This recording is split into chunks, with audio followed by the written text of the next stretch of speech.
Hello and welcome to Tutronics। आप सबका ट्यूट्रॉनिक्स में स्वागत है और मैं डॉक्टर अभिमन्यु कुमार झा आप सबका स्वागत करता हूं। So I would like to tell you a few things। सबसे पहले तो मैं आपको बताना चाहूंगा कि अगर हम बात करते हैं ट्यूट्रॉनिक्स की तो ट्यूट्रॉनिक्स के बारे में कुछ चीजें आप सबको जानना बहुत जरूरी है और मैं आप सबको बता दूं कि we had started a very good initiative for NEET 2021 and NEET 2022 students। और ट्यूट्रॉनिक्स के बारे में कई चीजें मैं आपको बताना चाहूंगा कि ट्यूट्रॉनिक्स is an institute which was launched just for JEE and NEET students। और नीट स्टूडेंट्स के लिए खासकर ये अपने आप में बहुत ही अमेजिंग इंस्टीट्यूट है और मैं कहना चाहूंगा कि it brings to you the most comprehensive and exhaustive online classroom program for JEE NEET by IITians and India's best teachers। And you can apply for free free demo classes from the comfort of your home by IITians and India's best teachers। हमारे unmatched features मैं आपको बता दूं, regular online live classes, regular doubt solving, free study materials जो कि आपको ट्यूट्रॉनिक्स में मिलता है, small batches with personalized attention, unlimited test series, daily practice problems और recorded video lessons और बहुत कुछ। तो ये सारी चीजें आपको मिलेंगी ट्यूट्रॉनिक्स पे और ट्यूट्रॉनिक्स के साथ जुड़ना आपके लिए बिल्कुल फायदेमंद रहेगा। तो इसी के साथ मैं शुरू करना चाहूंगा आज का सेशन आपको पता है जूलॉजी पे है। हमने पिछला सेशन जो किया था दैट वाज ऑन बॉटनी और हमने जेनेटिक्स का टॉपिक लिया था। उससे पहले हमने बायोलॉजी के बेसिक्स डिस्कस किए थे और आज का जो सेशन है वो है जूलॉजी का। और जूलॉजी में मैं सबसे पहले आपको कराने जा रहा हूँ ह्यूमन फिजियोलॉजी का पहला चैप्टर यानी डाइजेशन एंड एब्जॉर्प्शन। 11th के सिलेबस में, एनसीईआरटी के 11th के सिलेबस में ये लास्ट यूनिट जो है ह्यूमन फिजियोलॉजी उसका फर्स्ट चैप्टर है। तो चलिए सबसे पहले हम चलते हैं डाइजेशन एंड एब्जॉर्प्शन पे, फटाफट चलते हैं इस पे और without wasting time let's start digestion and absorption. So here we are. एक चीज आप सबसे मैं पूछना चाहूंगा कि आप लोगों को क्लासेस में, ट्यूट्रॉनिक्स की क्लासेस में मजा आ रहा है? देखिए ये कुछ ऐसी चीजें हैं जहां पे आपको पता होना चाहिए। मैं बताना चाहूंगा कि ओवरऑल आपको सक्सेस तक पहुंचाने के लिए बहुत बड़ी जिम्मेदारी जो है ट्यूट्रॉनिक्स ने ली है और आपको सक्सेस तक हम पहुंचा के रहेंगे। कुछ चीजें मैं अपने बारे में बता दूं। My self doctor Abhimanyu Kumar Jha and I have till now created 700 doctors till now और अगली बारी आपकी होगी। अब मैं जानता हूं कि अगली बारी आपकी होगी क्योंकि अगर आप ठान के बैठे हैं कि आप करके दिखाएंगे तो कोई आपको रोक नहीं सकता। भगवान आपका साथ देंगे और as a teacher I am with you। So what we have to do is that we have to run and chase our dreams और अपने ड्रीम्स को चेज करते हुए हमें सक्सेस को हाथ में लेना है, सफलता को हासिल करना है। चलिए बहुत बढ़िया। मैं बताना चाहूंगा आपको I have taught in many institutes like Akash, Brilliant Tutors Private Limited, Target, Takshila as well as South Oasis for NEET UG and I have also taught in doc tutorials for NEET PG। In addition to that, I'm also teaching many students of various other countries who are studying medical and dental courses। I'm taking biochemistry and related subjects for them as well and it has been a great experience with the students from across the world। लेकिन यहाँ पे हम फिलहाल शुरू करते हैं अपना topic जिसका नाम है डाइजेशन एंड एब्जॉर्प्शन। तो पहला टॉपिक ह्यूमन फिजियोलॉजी का, लेट्स स्टार्ट। चलिए।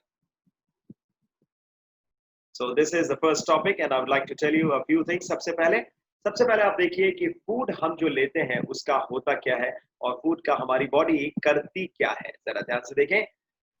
Food is a substance taken from outside which nourishes the body, builds up tissues and provides energy। एक तो हमारी बॉडी को नरिश करती है फूड, उसके अलावा टिश्यूज को बिल्डअप करता है और एनर्जी प्रोवाइड करता है। तो nutrients are basically the components of our food. हमारे फूड के अंदर वो components that cannot be synthesized, remember that cannot be synthesized by the body and must be produced from outside। जो हमारी बॉडी सिंथेसाइज नहीं कर सकती और जो हमें बाहर से खाने के लिए चाहिए, यानी खाना जो हम खाते हैं उसमें जो हमें मिलता है वो है nutrients and they are required for energy processing, body के मेंटेनेंस के लिए चाहिए, हमारी बॉडी के ग्रोथ के लिए, रिपेयर के लिए, डेवलपमेंट बिल्डिंग मटेरियल्स के लिए चाहिए, टिश्यू रिपेयर के लिए चाहिए और गैमीट प्रोडक्शन के लिए भी चाहिए, क्योंकि अगर गैमीट ही प्रोड्यूस नहीं होगा तो अगला जनरेशन ही नहीं बनेगा, as well as disease defence के लिए भी ये चाहिए। चलिए चलते हैं आगे। Nutrition is the sum of processes involved in taking all of the body's nutrients, ठीक है, in turning them, distributing them और उनको यूज करना ताकि हमें स्ट्रेंथ मिले, रिपेयर कर सकें हमारी बॉडी को, हम जहां भी चोट लगे उन चीजों को रिपेयर करना है और मटेरियल्स को हम इंक्रीज कर सकें और हम अपनी बॉडी को प्रोटेक्ट कर सकें। अगर आप इनसे रिलेटेड, डाइट से रिलेटेड, न्यूट्रिशन से रिलेटेड कोई कोर्स करते हो तो उसको कहा जाता है डाइटिक्स। तो देखिए, study of sciences and diet regulation for specific requirements are included in dietetics. I hope बहुत सिंपल से तरीके से मैं लेके चल रहा हूं, लेकिन आपको अब जो चीजें मैं बताने वाला हूं वो बहुत इंपॉर्टेंट है आपके हिसाब से, नीट के एग्जामिनेशन पॉइंट ऑफ व्यू के हिसाब से। तो देखिए, हमारे जो ये ऑटोट्रॉफ्स हैं, ऑटोट्रॉफ्स मतलब क्या होते हैं बेटा? ऑटोट्रॉफ्स मतलब होते हैं प्लांट्स। अब ऑटोट्रॉफ्स का मतलब क्या है? ऑटो मतलब सेल्फ और ट्रोफे मतलब ग्रीक में होता है न्यूट्रिशन। तो ऑटोट्रॉफ्स मतलब हुआ which produce their own organic food raw materials, ठीक है। एंड ये जो फूड बनाते हैं ये बिल्कुल इससे बनाते हैं from raw materials of inorganic origin. और हेटेरोट्रॉफ्स वो होते हैं जैसे कि एनिमल्स जो अपना खाना खुद नहीं बना सकते, जो दूसरों पे डिपेंडेंट है अपने खाने के लिए, जैसे हेटेरोट्रॉफ्स। तो heterotrophs can not produce their own food and they get organic food from outside. जैसे कि हम भी हेटेरोट्रॉफ्स में आते हैं बच्चों। हेटेरो मतलब क्या हुआ? डिफरेंट, ठीक है ना। आपको याद होगा जेनेटिक्स की क्लास में कराया था हेटेरोजाइगस, होमोजाइगस। होमो मतलब सेम और हेटेरो मतलब अलग अलग, तो ये आप ध्यान में रखेंगे। इसके अलावा among the heterotrophs are mammals, fungi, protists and monerans, ठीक है। एंड यूग्लिना जो है, यूग्लिना एक मिक्सोट्रॉफिक ऑर्गेनिज्म है। मिक्सोट्रॉफिक का मतलब है कि इसमें ऑटोट्रॉफिक मोड ऑफ न्यूट्रिशन भी है और हेटेरोट्रॉफिक मोड ऑफ न्यूट्रिशन भी है, जिसको हम असल में कहें तो सेप्रोट्रॉफिक भी कह सकते हैं। समझ में आया? So it can be autotrophic as well as saprotrophic. तो ये क्वेश्चन नीट के पॉइंट ऑफ व्यू से बहुत इंपॉर्टेंट है, कई बार पूछा जा चुका है आपके ऑल इंडिया पीएमटी एग्जाम्स में, नीट में भी एक बार आ चुका है कि यूग्लिना में जो न्यूट्रिशन होता है वो ऑटोट्रॉपिक है, हेटेरोट्रॉपिक है, मिक्सोट्रॉपिक है। आंसर होगा मिक्सोट्रॉपिक। चौथा चॉइस नन ऑफ दीज भी दे सकते हैं। चलिए बहुत बढ़िया। नेक्स्ट है types of heterotrophic nutrition based on procurement और द कलेक्शन ऑफ फूड्स। तो देखिए, the ingested diet is called holozoic, इसको हम कहते हैं होलोट्रॉपिक। तो हम होलोजोइक न्यूट्रिशन फॉलो करते हैं, we ingest the diet. So animals are depending on diet, they can be herbivores जैसे काऊ है, बफेलो है, गोट है, रैबिट है, ये सारे क्या है? हर्बीवोर्स। हर्बीवोरस एनिमल्स कह सकते हो या फिर आप कह सकते हो herbivores, because they are feeding on plants, they are feeding on plants. तो ये चीज आपको ध्यान में रखनी है और आपको ये भी समझना पड़ेगा कि जो एनिमल्स पे फीड करते हैं या फ्लैश ईटिंग एनिमल्स हैं उनको हम कहते हैं कार्निवोर्स, जैसे डॉग हो गया, टाइगर हो गया, लॉयन हो गया, जितने भी ये फ्लैश ईटिंग एनिमल्स हैं उनको हम कहते हैं कार्निवोर्स। अब हम किस में आते हैं? हम दोनों खाते हैं। हम जो आपके पेड़ पौधे होते हैं उनको भी खाते हैं, पौधों को भी खाते हैं और हम फ्लैश ईटर्स भी हैं, यानी हमें किस में रखा जाए? सर्वभक्षी। सर्वभक्षी मतलब सब कुछ खाने वाला। So omnivores means feeding on all food types. Example human beings, example human beings. And इसके अलावा एक है डेट्रीटिवोर्स या डेट्रीवोर्स जिनको कहते हैं, इसका एग्जांपल है अर्थवर्म, क्योंकि ये फीड करते हैं बच्चे इस पे डेट्रिटस पे या ऑर्गेनिक रिमेन्स पे, डेट्रिटस या ऑर्गेनिक रिमेन्स पे। तो ये भी अपने आप में बहुत ही जरूरी है याद रखना कि डेट्रिटिवोर्स जो होते हैं जैसे अर्थवर्म है, दे फीड ऑन डेट्रिटस और organic remains. This is very very important. चलिए आगे चले, समझ में आ रहा है? सिंपल लग रहा है? चलिए बहुत बढ़िया। तो अगला है स्कैवेंजर्स। स्कैवेंजर्स की अगर हम बात करें, कैरियॉन्स फीडिंग होते हैं ये, कैरियॉन ईटर्स जो है, और इसका एग्जांपल है बेटा आपका hawk. Examples are hawk and next one is insectivores. Insectivores if we talk about, they are eating insects, for instance common bats. अब बैट्स जो है आपके वो इंसेक्ट्स को खाते हैं, तो ये भी अपने आप में बहुत इंपॉर्टेंट है। Next one is cannibals. Cannibals की अगर हम बात करें तो कैनिबल्स वो होते हैं जो अपने ही स्पीशीज के मेंबर्स को खाते हैं, अपनी ही स्पीशीज के मेंबर्स को जो खाएं उनको कैनिबल्स कहा जाता है। फॉर एग्जांपल कई सारे ऐसे स्नेक्स हैं जो अपनी ही स्पीशीज के मेंबर्स को खाते हैं, तो उनको कैनिबल्स कहा जाता है। अभी आपको याद होगा कुछ सालों पहले नोएडा में एक केस हुआ था जिसमें एक person he was caught. He used to eat, he used to kill the children, very small children, and उसके बाद उसका दिमाग में कुछ पागलपन था उसके, so he used to uh, eat their flesh. So वो एक तरह का कैनिबलिज्म है बेटा, जो आम तौर पे ह्यूमन बींग्स में नहीं पाया जाता।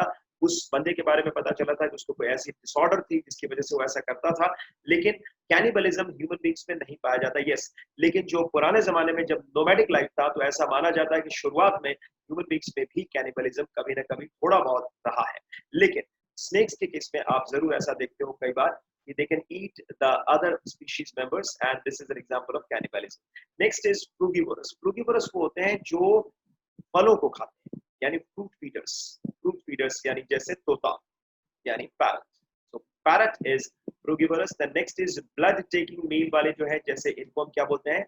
This is very very important. यहाँ पे नाम रह गया है, मैं बता दूं, very important. अगर रह भी गया है तो आप लिखेंगे sanguivorous. Sanguivorous मतलब blood feeders, blood taking meals जो लेते हैं, ब्लड फीडर्स जो ब्लड पे फीड करते हैं। जैसे आपको पता ही है, एक तो लीच है। लीच जो है इसको Sushruta Samhita, Sushruta is called as the father of surgery. India में सर्जरी के फादर सुश्रुता को कहा जाता है। और बीसी में, मतलब बिफोर क्राइस्ट की बात कर रहा हूं मैं, used to do some operative surgeries using leech. और लीच की सलाइवा में, आपको पता है, लीच की सलाइवा में एक सब्सटेंस होता है जिसको हम एंटीकोएगुलेंट बोलते हैं, जो आपके ब्लड को बाहर में क्लॉट नहीं बनने देगा, कोएगुलेशन उसका नहीं होने देगा, और उस सब्सटेंस का नाम है आयरुटिन।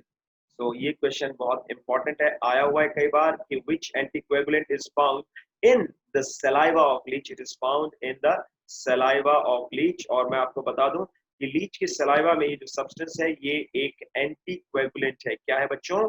एंटीकोएगुलेंट है, यानी ब्लड को कोएगुलेट नहीं करने देता। So this is something which is very very important. This is an anticoagulant, और इसीलिए लीच को सुश्रुत जब सर्जरी करते थे तो लीच को जरूर यूज करते थे अपने पोस्ट ऑपरेटिव या प्री ऑपरेटिव सर्जरी के दौरान भी, जो ऑपरेशन जब चल रहा होता था उसके दौरान भी वो यूज करते थे। चलिए नेक्स्ट है coprophagous. Coprophagy is a kind of feeding habit in which the animals uses the fecal matter for its food purposes, यानी it consumes the fecal matter। और इसका एग्जांपल बड़ा एक अजीब सा है, जो आपको जान के लगेगा कि एक ऐसा एनिमल जो दिखने में इतना खूबसूरत है लेकिन वो अपने फीकल मैटर को भी खाता है। और मैं नाम बताऊंगा तो आपको अजीब सा लगेगा, लेकिन फिर भी बताना जरूरी है। रैबिट। रैबिट जो है वो कॉप्रोफेगस है। It feeds on its own faecal matter as well. अपने ही फीकल मैटर को खरगोश जो है वो खाता है। चलिए बहुत बढ़िया। अब कुछ एनिमल्स हैं जो सॉलिड फूड इंजेस्ट ही नहीं करते। So a few animals do not ingest solid food. Human beings के डाइजेस्टिव सिस्टम पे आने से पहले काफी कुछ करना होता है, ठीक है, चलो तो ये सब करना जरूरी है। So a few animals do not ingest solid food, and you can see they secrete digestive enzymes directly into their food outside the body. ठीक है, so their food is dead or decaying matter. तो ऐसे भी कुछ organisms हैं, और ऐसे organisms को हम कहते हैं कि they are having which kind of nutrition? Saprotrophic nutrition. Saprotrophic nutrition का मतलब हुआ they are feeding on dead and decaying matter. ठीक है ना? Now the food is thus digested outside the body by the digestive enzymes, and then the animals they suck the digested food. ठीक है ना? तो this is called as saprozoic nutrition. Examples बहुत simple है बच्चे। स्पाइडर जो आपका है, आजकल बड़े बच्चों को जो है ना एक मन में आता रहता है स्पाइडरमैन जैसा सुपर हीरो बनना है, स्पाइडरमैन जैसा बनना है। You know, every kid is fascinated about Spider-Man. So this is an example of saprozoic nutrition. Example as spiders, housefly, etc. चलिए आगे चलें। बहुत बढ़िया। So let's move towards the next one. एक और न्यूट्रिशन का टाइप है बच्चों जिसको हम कहते हैं पैरासिटिक न्यूट्रिशन। अब ध्यान से देखो, जो ये पैरासाइट्स है ना, ये कंप्लीटली डिपेंडेंट होते हैं होस्ट के ऊपर। These are completely dependent on the host. So they are completely dependent on the host for their survival, for their food, for their even respiration requirements also. So for example, an example is, you can see, this is observed in, it is written, this is called, so this is a typo error, this is shown by Plasmodium. Plasmodium, you know, this is a malarial parasite. And Plasmodium के कई species हैं, आपको पता ही है। Plasmodium vivax है, Plasmodium falciparum है। And अगर मैं बात करूं इसकी प्लाज्मोडियम की, तो प्लाज्मोडियम एक मलेरियल पैरासाइट है। और इस मलेरियल पैरासाइट की खास बात मैं आपको बताऊं, ये जो मलेरियल पैरासाइट है ये बहुत ही इंपॉर्टेंट है। और इसकी अगर मैं बात बताऊं तो इसके कई स्पीशीज हैं। प्लाज्मोडियम वाइवैक्स है, प्लाज्मोडियम फैल्सीपेरम है, प्लाज्मोडियम पी का मतलब प्लाज्मोडियम है बच्चों यहाँ पे, Plasmodium vivax is there, Plasmodium falciparum is there, Plasmodium malariae is there, and Plasmodium ovale is also there. So there are so many. लेकिन आपको ये ध्यान में रखना पड़ेगा कि चाहे इनमें से कोई भी हो, चाहे ये Plasmodium हो, चाहे Trypanosoma हो, Trypanosoma gambiense, this causes, अगर आपको याद हो, this causes African sleeping sickness. So ये भी एक पैरासाइट है और इसमें जो है पैरासिटिक न्यूट्रिशन ही पाया जाता है। इसके अलावा एस्कैरिस, आपको पता है एस्कैरिस जो है राउंड वर्म है। बचपन में जब आपको कीड़े हो जाया करते थे और डॉक्टर कहता था कि कीड़े हो गए पेट में, तो अर्थवर्म नहीं आता था आपके पेट में, जो खूब सारा दर्द होता था बचपन में, वो एस्कैरिस लुम्ब्रिकॉइड्स की वजह से होता था। और ये एस्कैरिस लुम्ब्रिकॉइड्स जो है basically this is a round worm, और ये काफी रिस्पॉन्सिबल है आपके पेट में जो दर्द होता है उसके लिए। जीनिया सोलियम बेसिकली जो है ये एक आपका जो है टेप वर्म है, और टेप वर्म भी बहुत ही ज्यादा इंपॉर्टेंट है। और ये taenia solium this is also called as pork tapeworm. तो ये सारे जितने भी ऑर्गेनिजम्स मैंने अभी आपको बताए ये शो करते हैं पैरासिटिक न्यूट्रिशन। इसके अलावा एक और मोड है न्यूट्रिशन का, वो है सिम्बायोटिक न्यूट्रिशन, और सिम्बायोटिक न्यूट्रिशन को म्यूचुअलिज्म भी कहा जाता है। Now let's see, when two animals और स्पीशीज, सपोज आप किसी सब्जेक्ट में बहुत स्ट्रांग हो, आपका फिजिक्स बहुत स्ट्रांग है और आपके दोस्त का केमिस्ट्री बहुत स्ट्रांग है, तो आप उसको फिजिक्स में हेल्प कर देते हो, वो आपको केमिस्ट्री में हेल्प कर देता है। तो ये एक तरह से सिम्बायोसिस है जिसमें दोनों को फायदा मिल रहा है। लेकिन अगर कुछ ऐसा हो कि आपका दोस्त पूरी तरह आप पे डिपेंडेंट हो और आपका नुकसान कर देता हो, तो वो पैरासिटिक न्यूट्रिशन की तरह हो गया। तो ये एक ऐसा एसोसिएशन है जिसमें एक को तो फायदा मिलता है, दूसरे को भी फायदा मिलता है। जबकि पैरासिटिक न्यूट्रिशन में एक को तो फायदा मिलता है, किसको? पैरासाइट को, और होस्ट को नुकसान होता है, यानी plus minus kind of interaction है। ये सारी चीजें इकोलॉजी में जब आप 12th वाले चैप्टर करेंगे, 12th में जब इकोलॉजी वाली पूरी यूनिट करेंगे, then I will do along with you. तो यहाँ पे आप देखें सिम्बायोटिक न्यूट्रिशन में व्हेन टू एनिमल्स और species live together and derive food from one another, they are called as symbiotes, और इनके न्यूट्रिशन को हम कहते हैं सिम्बायोटिक फीडिंग या म्यूचुअलिज्म। तो ध्यान से चलते हैं आगे। इश्चेरिचिया कोलाई की हम बात करें, ई कोलाई आपको पता है कि ये हमारे इंटेस्टाइन में रहता है। E coli lives in the human bowel and synthesises vitamin B12 which is used by man. So E coli receives simpler food from humans in exchange. तो ह्यूमन बीइंग से काफी सिंपलर फूड्स इसको मिलते हैं exchange में, और ये अपने आप में एक बहुत ही इंपॉर्टेंट चीज है। तो ये भी सिम्बायोटिक न्यूट्रिशन का एग्जांपल है। अब चलते हैं डाइजेस्टिव सिस्टम ह्यूमन बीइंग्स के डाइजेस्टिव सिस्टम के ऊपर अब हम स्टडी करने वाले हैं। सो this is the most favourite topic of you students. तो अब ध्यान से चलें और ध्यान से आगे चलेंगे। The mechanism by which complex foods are converted by digestive enzymes into simplest food, yani the mechanism by which the complex food is broken down into its simplest food, yani जो खाना आप खाते हो, रोटी चावल कुछ भी आप खाते हो, दाल वगैरह कुछ भी, उसमें जो कॉम्प्लेक्स फूड मटेरियल होता है उसको उसके सबसे सिंपलेस्ट फॉर्म में तोड़ना, ब्रेक डाउन करना, ये डाइजेशन कहलाता है। और इस प्रोसेस में हाइड्रोलिटिक एंजाइम्स यूज्ड होते हैं। सो हाइड्रोलिटिक एंजाइम्स का मतलब क्या हुआ? हाइड्रो मतलब वाटर के लिए यूज होता है, लाइटिक मतलब लाइसिस मतलब break down. So those enzymes which cause break down in the presence of water, they are called as hydrolytic enzymes. They are used therefore for the digestion. So digestion cycle is hydrolytic, digestion cycle is hydrolytic. तो digestion जो है आपका दो तरह का होता है, intracellular यानी सेल के अंदर, और दूसरा होता है इंट्रा मतलब हुआ बेटा अंदर, एंड एक्स्ट्रा सेल्यूलर, एक्स्ट्रा मतलब सेल के बाहर। सो इंट्रासेल्यूलर एंड एक्स्ट्रा सेल्यूलर। तो इंट्रासेल्यूलर डाइजेशन क्या होता है? ह्यूमन बीइंग्स के ऊपर जाने से पहले मैंने सोचा कि थोड़ा सा आपको कुछ डाइजेस्टिव सिस्टम के बारे में और बता दिया जाए, कुछ और ऑर्गेनिजम्स के बारे में बता दिया जाए, उसके बाद ले चला जाए। देखो मेन जो चीज शुरू होती है उससे पहले थोड़ा सा सस्पेंस रखा जाता है, तो हल्का सा सस्पेंस हम लेके चल रहे हैं। और देखिए इंट्रासेल्यूलर डाइजेशन होता है the one which occurs inside the individual cells with the help to lysosomal enzymes।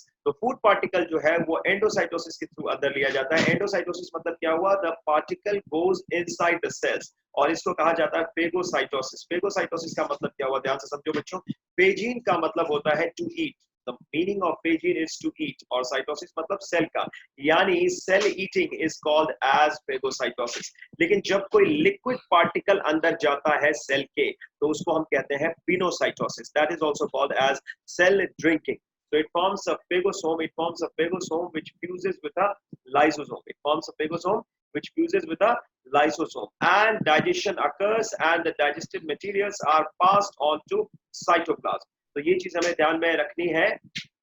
So digestion जो है ये आकर करेगा, and digested materials जो है they are passed on to cytoplasm. तो ये जो अनडाइजेस्टेड मैटर है it is thrown out by exocytosis. और एक्सोसाइटोसिस का मतलब होता है बच्चों सेल वॉमिटिंग। एक्सोसाइटोसिस मतलब सेल वॉमिटिंग। सो इंट्रासेल्युलर डाइजेशन जो होता है it occurs in unicellular protozoans, जैसे कि आप देख सकते हैं अमीबा में, पैरामीशियम में, पैरामीशियम को हम कहते हैं स्लिपर एनिमल क्यूल, और स्पॉन्जेस में जो कि इंक्लूड होते हैं फाइलम पोरीफेरा में। अगर समझ में आ गया हो तो हम आगे चलें। चलिए, दैट्स ग्रेट। सो एक गैस्ट्रोवास्कुलर कैविटी आपको दिखती है किसमें? नाइजीरिया में। नाइजीरिया का एग्जांपल आता है, एक हाइड्रा है, ऑरेलिया है, ओबेलिया है, ये सारे के सारे जो है नाइजीरिया में ही आते हैं। सो here you can see that a gastrovascular cavity occurs in Nigeria which is lined by endoderm derived gastrodermis, जिसके अंदर gland cells present होते हैं। और आप साफ साफ देख सकते हो कि जो gland cells हैं they secrete digestive enzymes over the food present in gastrovascular cavity, और उन्हीं डाइजेस्टिव एंजाइम्स की मदद से डाइजेशन होता है। तो इस तरह का जो डाइजेशन होगा जो सेल के बाहर हो रहा है that is called as extracellular digestion, और जो सेल के अंदर होता है उसको कहते हैं इंट्रासेल्यूलर डाइजेशन। तो ध्यान से देखें, दिस इज टाइपो एरर है, यहाँ party digested fragmented food particle है, पार्टी में जाके आप डाइजेस्ट नहीं करेंगे। This is partly digested fragmented food particles. They are ingested by nutritive cells for intracellular digestion. तो आप देख सकते हो नाइजीरियंस जो हैं ये दोनों तरीके से परफॉर्म करते हैं, they perform intracellular as well as extracellular digestion. तो अगर एग्जाम में आता है कि which are the organisms which perform both intracellular as well as extracellular digestion, तो वहां पे एग्जांपल आप लिखेंगे नाइजीरियंस का। अगर एग्जांपल में हाइड्रा दिया है या कोई ऐसा ऑर्गेनिज्म दिया है जो नाइजीरिया में आता है तो आप एग्जांपल उसका लिखेंगे। अगला देखिए, फ्री लिविंग जो प्लैटियल मिथिस होते हैं बच्चे आपके, जैसे कि प्लेटफॉर्म्स, जैसे Planaria, they also undertake both extracellular as well as intracellular modes of digestion. तो ये भी आपको ध्यान में रखना है कि अगर नाइजीरिया के अलावा अगर कोई और एग्जांपल दिया हो और बोथ ऑफ दीज ऑप्शन दिया हो तो उस एग्जांपल में अगर प्लैटियल मिथिस दिया हो तो आप मार्क कर सकते हैं, that would be a correct answer. Okay, let's move forward now. अब आ गया आपका वो जो आप चाहते थे, ह्यूमन डाइजेस्टिव सिस्टम। तो ह्यूमन डाइजेस्टिव सिस्टम को जरा ध्यान से देखें, ये है आपकी ओरल कैविटी। आप में से ज्यादातर बच्चे काफी खुश हो जाते हैं जब ह्यूमन फिजियोलॉजी, हम पूरी तरह से ह्यूमंस की बात करते हैं, ह्यूमन फिजियोलॉजी की बात करते हैं। तो देखिए ध्यान से, लेकिन ह्यूमन फिजियोलॉजी में ये भी पढ़ना जरूरी है कि लोअर एनिमल्स में किस तरह का सिस्टम डेवलप हुआ, क्योंकि हर एक के बारे में ये कहा जाता है we all have evolved from a common ancestor. तो वो कॉमन एंसेस्टर जो था वो सबसे पहले जो सेल्स आए थे कोएसरवेट्स, उसी से धीरे धीरे फिर प्रोकैरियोट्स आए और धीरे धीरे करके फिर यूकैरियोट्स भी डेवलप हुए। कोएसरवेट्स में मेम्ब्रेन नहीं था बच्चों, तो कोएसरवेट्स के बाद आए प्रोटोबायोन्ट्स जिनमें पहली बार मेम्ब्रेन डेवलप हुआ। ये सारी चीजें इवोल्यूशन में करेंगे आप, लेकिन फिलहाल आप ये देखें कि हम जब खाना खाते हैं तो खाना कहाँ जाता है? यहाँ माउथ में, और माउथ के अंदर ये जो कैविटी है इसको क्या कहते हैं? इसको कहते हैं oral cavity. So this is called as oral cavity. और यहाँ पे आप देखें ये कहलाता है पैरोटिड ग्लैंड। अब मैं आपको एक चीज बता दूं, पैरोटिड ग्लैंड कान के ठीक नीचे होता है, इधर देखो डायग्राम में भी ध्यान से देखें आप, दिस इज पैरोटिड ग्लैंड। यहाँ पे होता है सबसे ज्यादा जो सलाइवा सिक्रीट करता है वो पैरोटिड ग्लैंड सिक्रीट करता है। और जैसे ही आप कई बार घर में घुसते हो और घर में घुसते ही आपको भूख लगी हो और बिल्कुल आपको स्मेल लग जाती है खाने की कि आपकी मम्मी ने क्या बनाया है खाने में, तो आपको बिल्कुल लगता है कि वो मुंह में पानी आ गया। तो मुंह में पानी नहीं आता है, मुंह में सलाइवा आता है। तो ये आप ध्यान में रखेंगे, मुंह के अंदर जो आता है दैट इज सलाइवा। और ये सलाइवा सिक्रीट करते हैं, 3 ग्लैंड्स हैं। पैरोटिड ग्लैंड हो गया, 3 पेयर्स ऑफ ग्लैंड्स रादर, जो कि तीनों जो है दोनों तरफ से होते हैं। पैरोटिड ग्लैंड हो गया, सब मैक्सिलरी ग्लैंड हो गया एंड सबलिंगुअल ग्लैंड हो गया। और इस तरीके से आपको ये सारी चीजें मैं भी कराऊंगा, ध्यान से आप वेट करें इसके लिए। लेकिन उससे पहले आप समझे, खाना आप यहाँ से खाते हो बच्चों, यहाँ जाता है, फिर कहाँ जाता है? फेरिंक्स में जाता है, और फेरिंक्स से सीधे ये खाना जाता है ईसोफेगस के थ्रू नीचे। और ये ईसोफेगस यहाँ पे है बच्चों, इधर से पूरा होते हुए जो आगे वाली आपकी पाइप है ये यहाँ पे आप टच करके देखें। ये आप अगर टच करके देखेंगे तो आपको लगेगा कि ये आपका काफी हार्ड है, कार्टिलेजिनस है। तो ये जो हार्ड है, कार्टिलेजिनस है, इसको हम कहते हैं क्या? This is called as trachea. ये है आपका विंड पाइप। इसको छू के देखो ध्यान से, you can see it, you can visualise it, and ये जो है आप फील कर सकते हैं। भाई आप ही की बॉडी है, किसी और की बॉडी थोड़ी है। जल्दी छू के देखो, क्यों नहीं छू के देखते हैं आप लोग? जल्दी टच करें, फील करें। Yes, that's it, great. तो ये जो है ये इनकम्प्लीटली कार्टिलेजिनस रिंग्स से मिलकर बना है। कार्टिलेजिनस रिंग्स का मतलब है कि सॉफ्टनेस भी चाहिए, हार्डनेस भी चाहिए। अगर ये बोन से बना होता तो कुछ हो ही नहीं पाता, क्योंकि बोन सिर्फ हार्ड होता है। कार्टिलेज हार्ड भी होता है, सॉफ्ट भी होता है। तो कार्टिलेज में क्या है, सॉफ्टनेस भी है, हार्डनेस भी है। जैसे आपके फादर्स जो है, आपके जो फादर हैं, आप लोग देखिएगा कभी जो मेल्स होते हैं वो बाहर से हार्ड दिखते हैं, अंदर से बड़े सॉफ्ट होते हैं। तो वो रहना पड़ता है, क्योंकि बाहर से अगर सॉफ्ट नहीं होंगे तो आप डिसिप्लिन नहीं रहोगे बच्चों। तो आपको डिसिप्लिन करने के लिए आपके फादर को सॉफ्ट रहना पड़ता है अंदर से।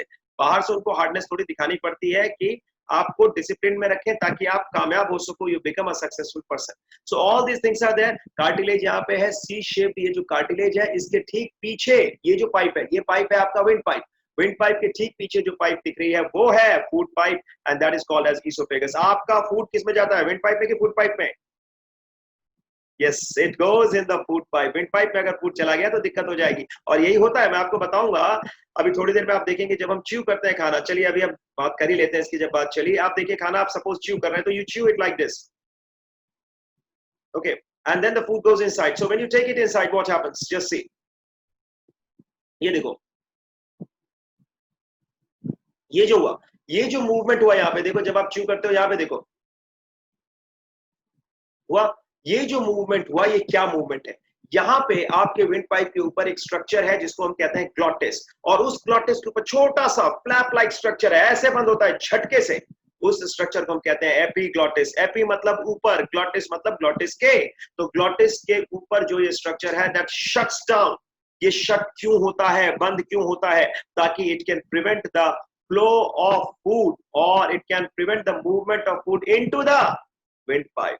इसीलिए आपकी मम्मी और आपके पापा समझाते हैं कि खाते वक्त ज्यादा हंसना नहीं चाहिए, क्योंकि हंसते हंसते क्या होता है, पता चला चावल का दाना चला गया विंड पाइप में। तो इसीलिए फिर उसके बाद आप खूब खांसते हो, और आपकी बॉडी का ये मैकेनिज्म है कि कोई चीज अगर चली गई तो उसको वो खुद निकालेगी।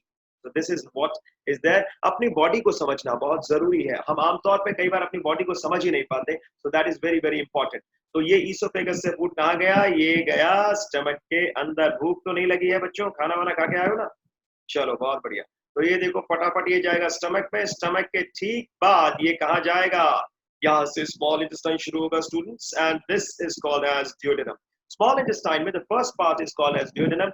सेकंड पार्ट जहाँ पे कॉइलिंग शुरू हो गई है, ये वाला पार्ट देखो, ये वाला, इसको कहते हैं जेजुनम। ये भी स्मॉल इंटेस्टाइन का ही पार्ट है। और स्मॉल इंटेस्टाइन का सबसे ज्यादा कॉइल पार्ट इस बार के नीट 2020 एग्जाम में, अभी एक हफ्ते पहले जो हुआ है उसमें क्वेश्चन, एक हफ्ते तो नहीं, अब मेरे ख्याल से एक डेढ़ हफ्ते से ज्यादा हो गया, लेकिन जो अभी आपका जो 13 सितंबर को एग्जाम हुआ है, अगर मैं उसकी बात करूं तो उसमें एक क्वेश्चन आया था, which is the most coiled part of small intestine. बहुत सिंपल क्वेश्चन, हलवा बिल्कुल ठंडा मीठा तुरंत खा लें, ऐसा क्वेश्चन था। आंसर था इलियम। डायरेक्ट इस तरह से नहीं दिया था क्वेश्चन में, चूज द इनकरेक्ट स्टेटमेंट या करेक्ट स्टेटमेंट करके आ गया था। तो उसमें सीधा करेक्ट स्टेटमेंट एक ही था कि इलियम जो है वो सबसे ज्यादा कॉइल पार्ट होता है स्मॉल इंटेस्टाइन का। और इलियम में ही, ये जो इलियम आपको दिख रहा है बच्चों, इसी में मेनली सारा डाइजेशन होता है, और यहीं से सारा का सारा एब्जॉर्प्शन भी होता है। इसके बाद इलियम जाके खुलता है किसमें? सीकम में। और इलियम जब सीकम में खुलेगा ना, तो यहाँ पे एक वाल्व लाइक स्ट्रक्चर है जिसको हम क्या कहते हैं बेटा? I am writing it here for you, this is called as ileocaecal valve. Ileocaecal valve क्यों बोला इसको? बिकॉज इलियम और सीकम के जंक्शन पे है, और ये इलियोसिकल वाल्व में जब खुलेगा तो उसके बाद कोई डाइजेशन नहीं होता। लार्ज इंटेस्टाइन में आपका अनडाइजेस्टेड फूड जाता है, और उसके बाद यहाँ से मूव करेगा ऊपर।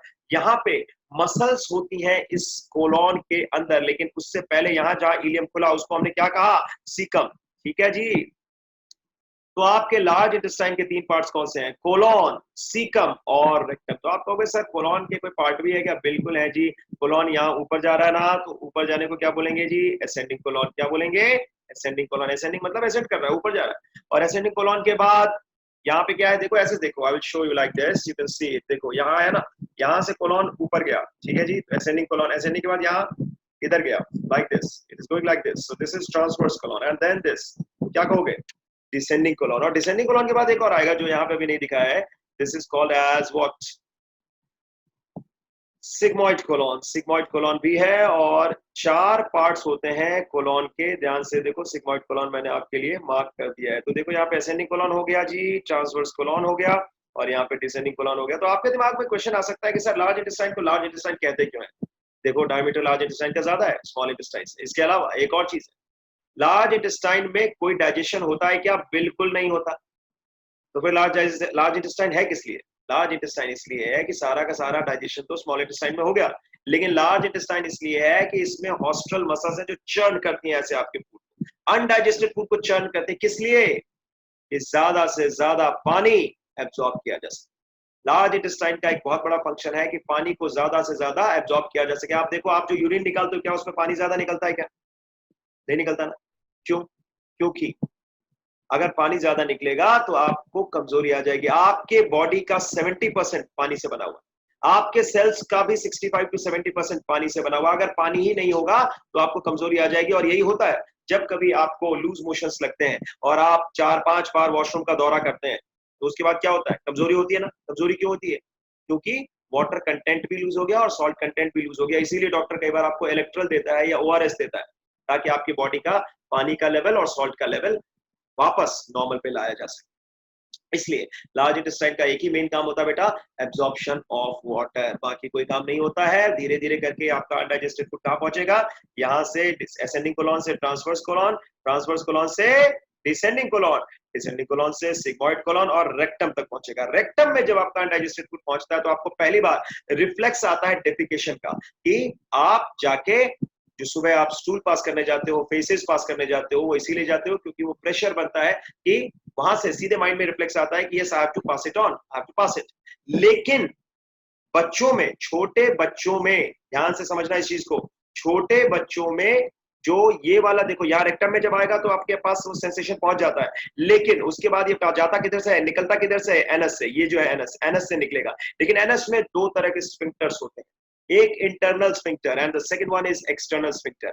इंटरनल स्फिंक्टर जो है वो स्मूथ मसल से बना हुआ है, और आपको पता है स्मूथ मसल जो है वो इनवॉलंटरी मसल है, वो हमारे कंट्रोल में नहीं है। तो इंटरनल स्फिंक्टर तक तो पहुंच जाता है क्या मामला, यानी अनडाइजेस्टेड फूड।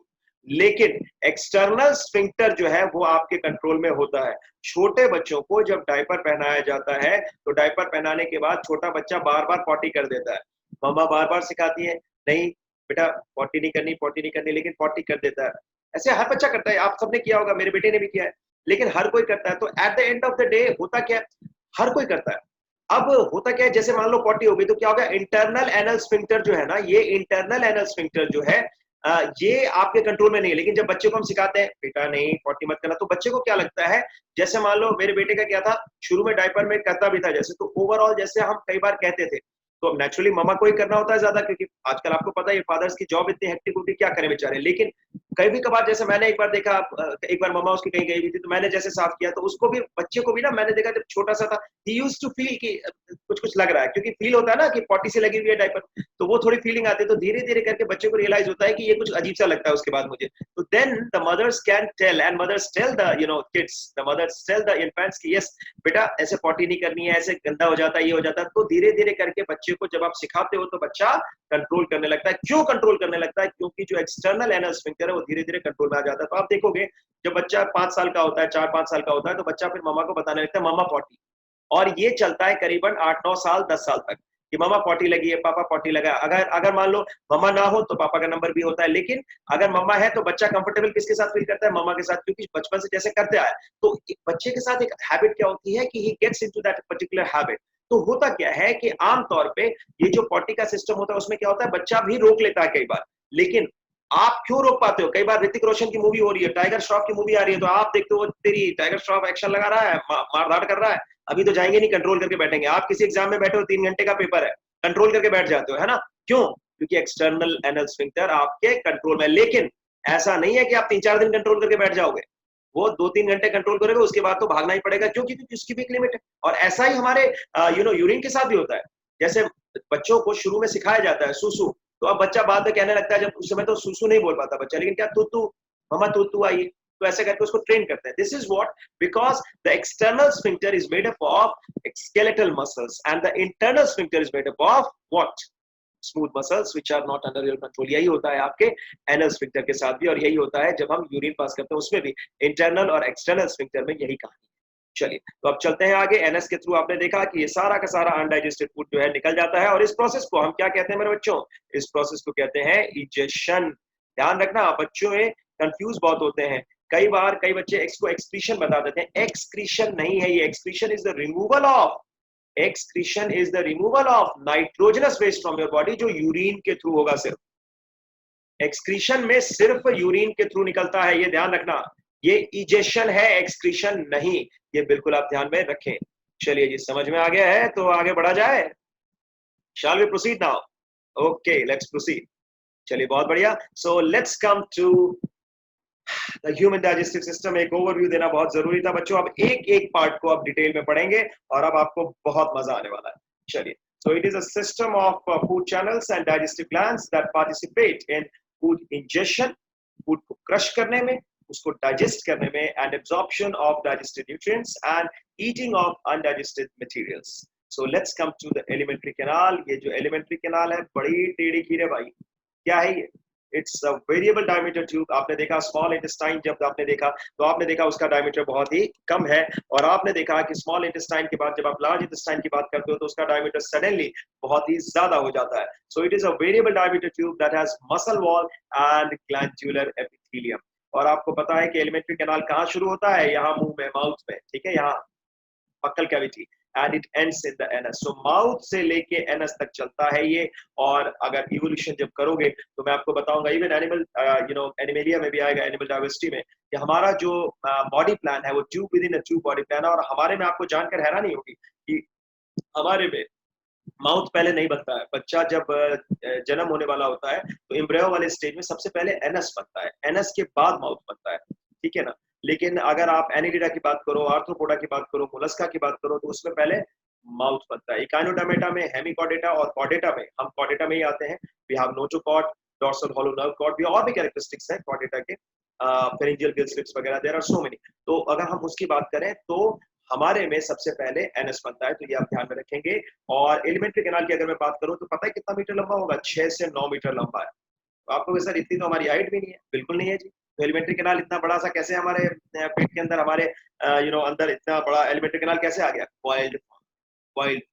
अगर तुम एलिमेंट्री कैनाल को पूरा लंबा खोल दो तो तुम्हारा 1.5 गुना हाइट हो जाएगा एलिमेंट्री कैनाल, लेकिन कॉइल्ड फॉर्म में है। उसी तरह गाय का अगर तुम खोल दो तो गाय का एलिमेंट्री कैनाल इतना ज्यादा कॉइल्ड होता है अंदर से, बहुत ज्यादा कॉइलिंग होती है। तो इट्स वेरी लॉन्ग, 6 to 9 मीटर, and it is made up of several different parts such as jaw, ये है जॉ, ठीक है ना, एंड वेस्टिब्यूल। अभी आएंगे एक एक चीज पे, ध्यान से करते चलो। बक्कल कैविटी, ये जो कैविटी है ना, pharynx, you just saw pharynx, oesophagus. अब कहोगे सर यहाँ क्या ईसोफेगस की स्पेलिंग गलत लिख दिया? बिल्कुल नहीं लिखी है जी। ये फर्क है यूएस इंग्लिश और यूके इंग्लिश का। यूएस इंग्लिश में ओ ई नहीं लिखा जाता, वही लिखा जाता है जो जिसका प्रोनाउंसिएशन होता है, ईसोफेगस, ईएसओ। और यू हम लोग तो रहे अंग्रेजों के गुलाम, तो हमने यूके इंग्लिश फॉलो करी थी एक टाइम पे। तो आजकल भी ज्यादातर लोग यूके इंग्लिश फॉलो करते हैं, तो उसमें ओ ई एस ओ लिखा जाता है। बट अदरवाइज अगर आप इंटरनेशनल जर्नल्स में आजकल भेजो तो इंटरनेशनल जर्नल्स में यूएस इंग्लिश प्रेफर की जाती है, उसमें यही चलता है। तो दोनों सही है, डजंट मैटर। सो अब यहाँ पे एक गड़बड़ है, यहाँ पे ये बिल्कुल कट कर दो बच्चे, ठीक है ना। ये क्या है? ये बिल्कुल ही गड़बड़ आ गया है, इसको आप हटा दें।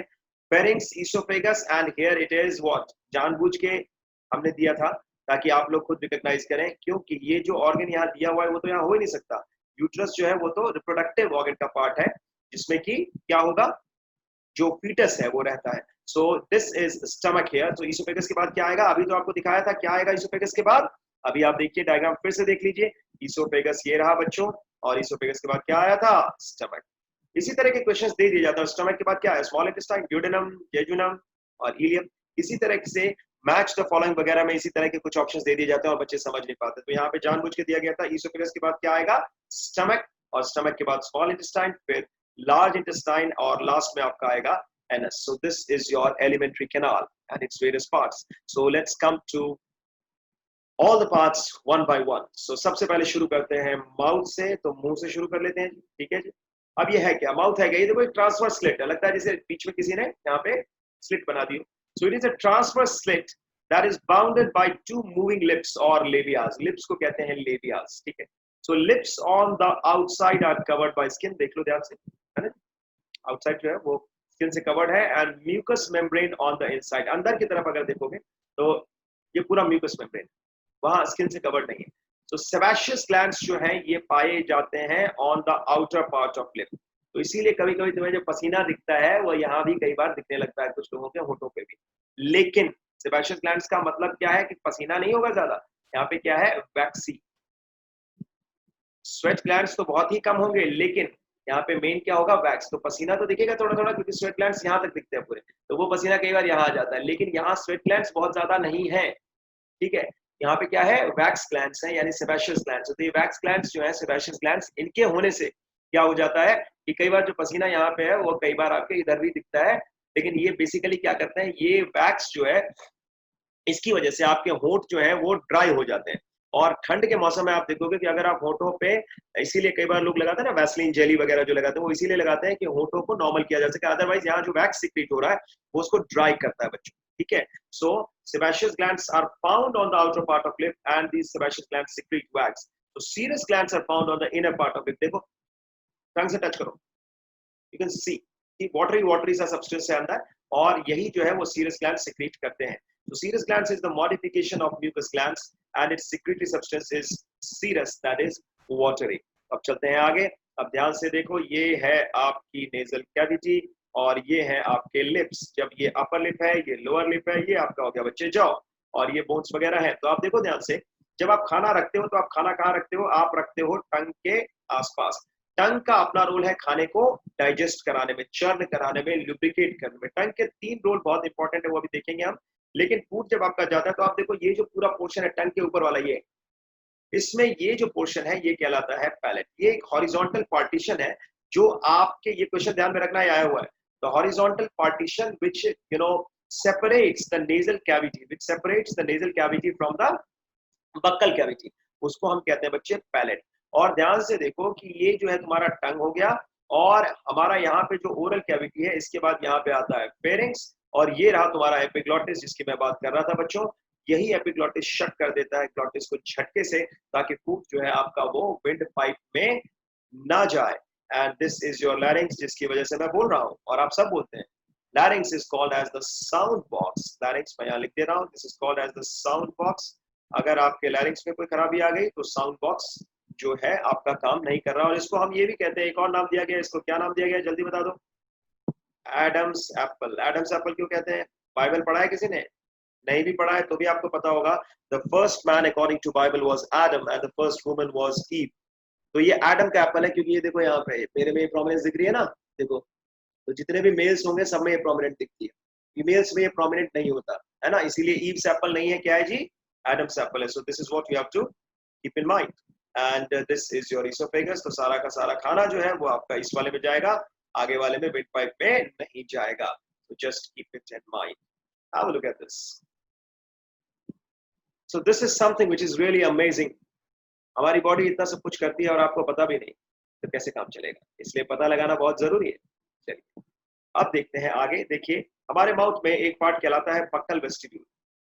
ये पोर्शन जो है, ये पेरिफेरल पोर्शन है between the gums and the cheeks. देखो ये गम्स है ना, मसूड़े है ना, और ये चीक्स है, तो इनके बीच में जो खाली पोर्शन है, ये सारा खाली पोर्शन कहलाता है buccal vestibule.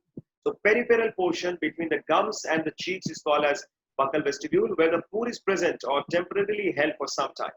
So next is oral cavity. Oral cavity की बात करें, it is surrounded by upper and lower jaw. देखो ध्यान से, ये upper jaw है और ये क्या lower jaw है. So that covers the inner and central portion.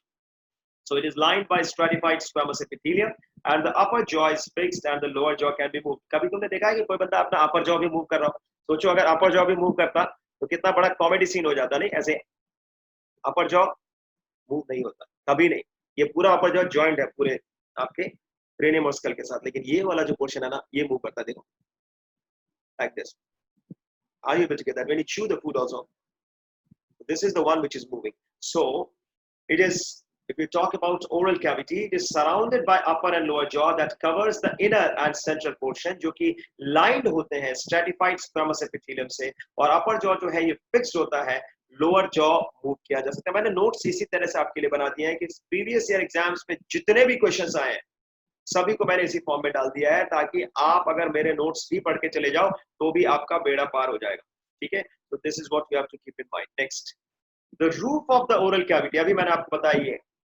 इसको हम कहते हैं पैलेट। अभी बताया था कि नेजल कैविटी और ओरल कैविटी के बीच जो सेपरेशन है वो क्या है, ये पैलेट है। और ये जो पैलेट है ये हॉरिजॉन्टल पार्टीशन होता है which is situated between oral cavity and nasal chamber. So this is situated between oral cavity and nasal chamber. तो ध्यान से देखें इस चीज को, ये जो आपका आगे वाला हिस्सा है, देखो बेटा ये तो हो गए लिप्स, और ये देखो ये जो आगे वाला हिस्सा है, ये जो गम्स वाला हिस्सा है, इसको हम कहते हैं जिंजाइवा।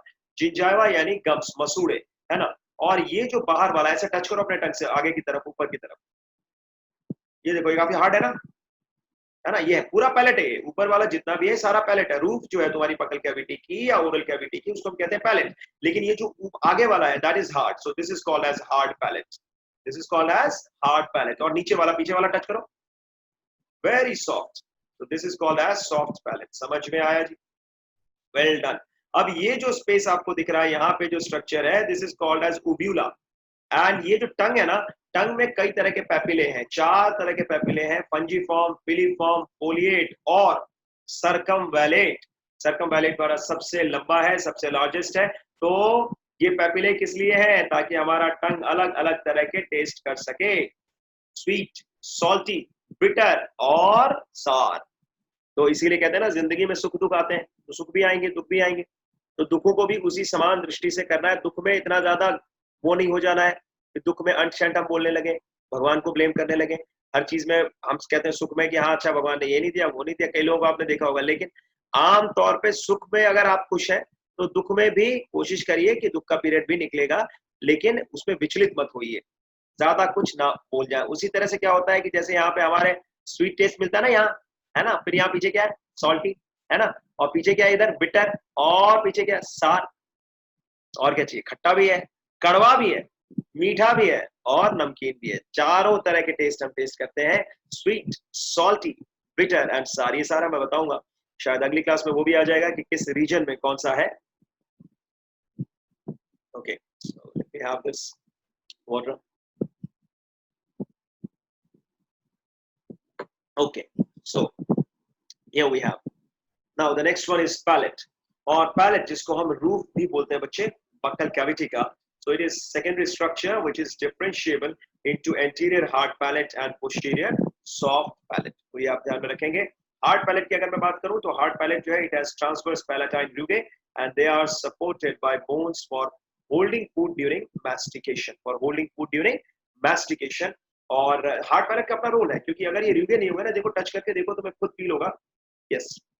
तो यू कैन सी दैट ये सपोर्टेड होते हैं bye bones for holding food during mastication. Next is soft palate. Soft palate होता है इसमें स्मूथ सरफेस है और ये पार्टिसिपेट करता है बच्चे स्वेलोइंग में। फूड को जो हम स्वेलो करते हैं ना उसमें ये पार्टिसिपेट करता है। And there is a hanging conical flap जिसको हम कहते हैं ओब्यूला। अभी दिखाया था ओब्यूला, एक बार फिर से देख लो, ये रहा, this is the one I am talking about.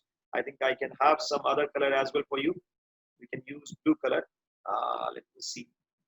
Yes, I will go for it. Just 1 second. Yes, this is the one. So this is the one. This is ovula.